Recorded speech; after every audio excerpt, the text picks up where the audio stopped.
কিছু করার নাই সোহেল সাহেব। সারা বছর ফেসবুক আর ইউটিউবে দেখলাম যে মানুষ কপি জমি ভেঙে ফেলে বা কপি গাছ কেটে বলতেছে, আমি কি করব? কিছু করার নাই, বিক্রি নাই, বা মানুষও ঠিক মতো নিতেছে না।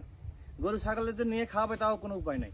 এ পার পিস কপিতেই আমার খরচ আছে 4 টাকা 5 টাকা খরচ। যদি সাপোজ 10,000 কপি থাকে তো ধরেন আমার প্রায় 50,000 টাকা লস।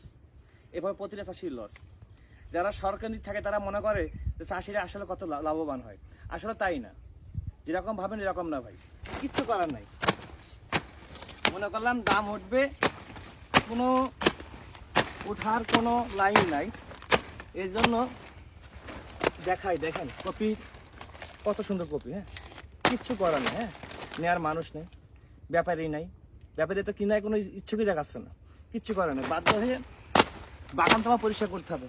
যেমন এই যে আমার মালটা আছে, গাছটা তৈরি করতে হবে, পেয়ারা আছে, গাছটা তৈরি করতে হবে। এই জন্য বাধ্য হয়ে কেটে করতেছে, কিচ্ছু করার নেই।